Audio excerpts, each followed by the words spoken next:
Hey friends, this is Dolynny TV. Glad to have you aboard this afternoon following a Pirates defeat in the semifinals at the hands of Texas Gate up there in Crossfield as they advanced on to take on the Gators in the championship final in the A side.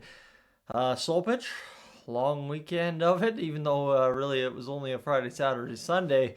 The body maybe not holding up as well as you'd like at the early part of May, but hey, there's plenty of season left to get things in order, and that's why they call it the icebreaker after all. So, friends, ball's been survived. The Oilers unfortunately play Tuesday, same night as the first regular season game of the Crossfield Mixed Slow Pitch League for the Pirates. So, we'll navigate that one and figure it out. Definitely, as you've seen, a different strategy this year compared to the previous years with the playoffs and the live streams and all that, just simply because after what happened last summer, everything that went on, it is duly needed that I invest a summer in just my own life. And that's kind of where that point about the Kings in 5 came in from is, you know what, at least I get to enjoy a little bit of Oilers playoff hockey and then they're not complicating matters from there. That is not the case. The Oilers have advanced to the second round to face the Vegas Golden Knights. And what happens remains to be seen, but what needs to happen from the Edmonton Oilers perspective, at least fan perspective on this guy on camera, is very, very clear to me. So before we begin too far, if you are new to the channel, consider hitting that subscribe button.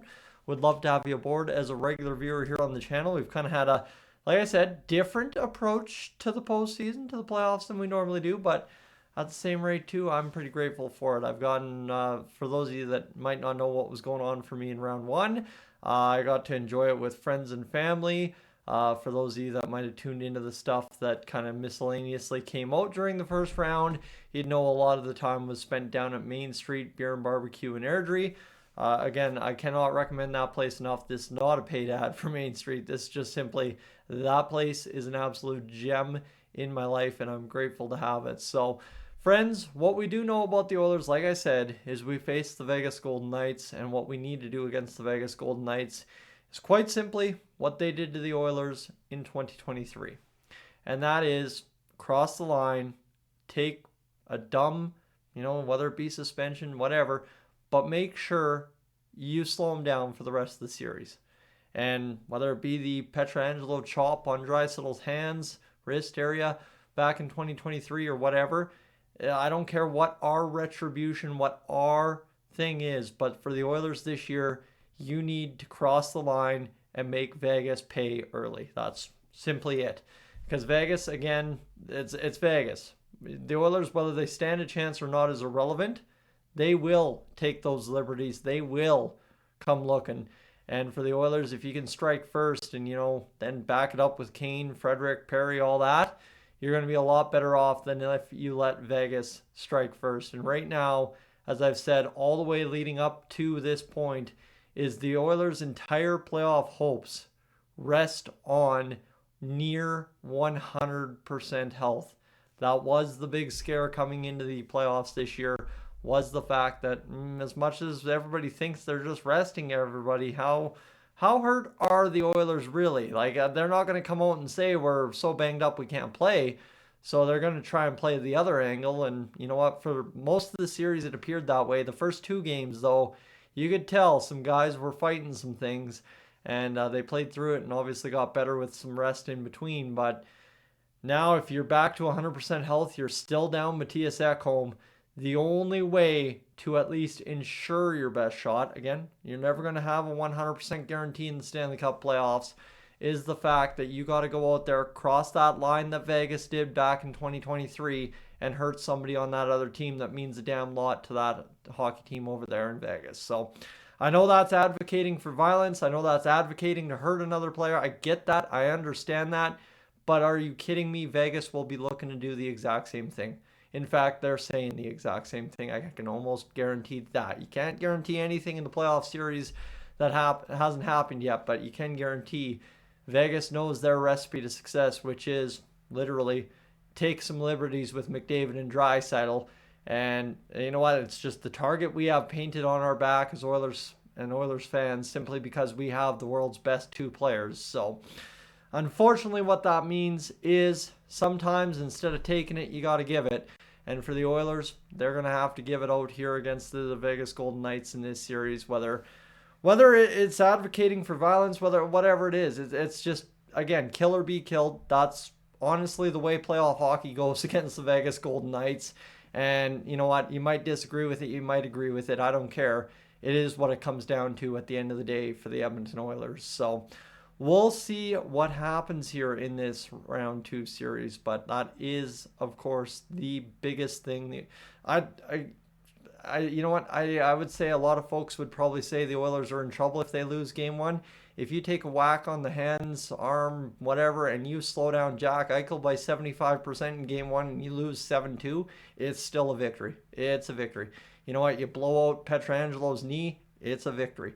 I actually don't know what the Vegas situation is coming into the series, but you get where I'm going. Those caliber of players on Vegas, and they've got quite a few of them. If you can take some liberties in game 1 and make sure you slow them down for the rest of the series, it is going to be a huge advantage Oilers the rest of the way home. Obviously, winning game 1 would be massive if you could pull that off, but that's not what I'm looking for early. Again, and I think the Kings series showed that, is the Oilers have the top flight gear in place and they can get back in when they need to or when they want to. But number one is, again, I like our chances against Vegas this year, maybe a lot more than we did in 2023, especially after seeing a game or two. But I'm sorry, you can't guarantee yourself anything, but you can do some things to give yourself the best shot. And that's ultimately what the Oilers are going to have to do. Again, like I said, it comes down to Vegas will be looking to do the exact same thing. So, yeah, other than that, really, it just hopefully the coaching staff doesn't get any bright ideas and throw Stuart Skinner in there. Again, Cal Pickard all year, all last year, all throughout the Kings series once he got in, has just given you reason after reason after reason to start him.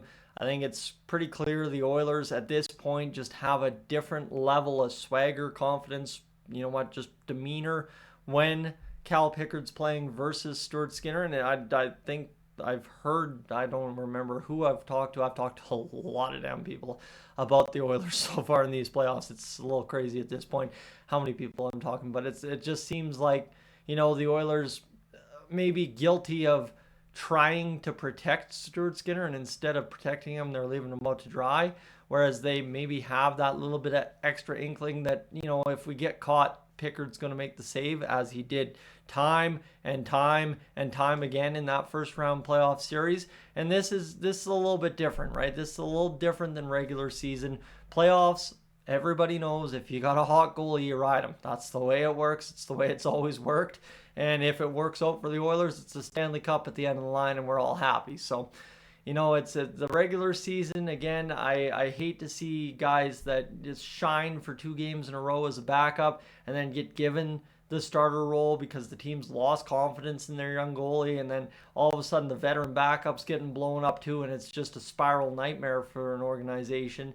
You know, that's the tough part, is sometimes when you got 2 goalies that equally compete for the same ice time, is you do have to invest in the guy that's going to give you a longer term future, and that is Stuart Skinner. So that's been the case this season so far. But once you get to the playoffs, all bets are off. Whoever's giving you wins, that's who you keep turning to.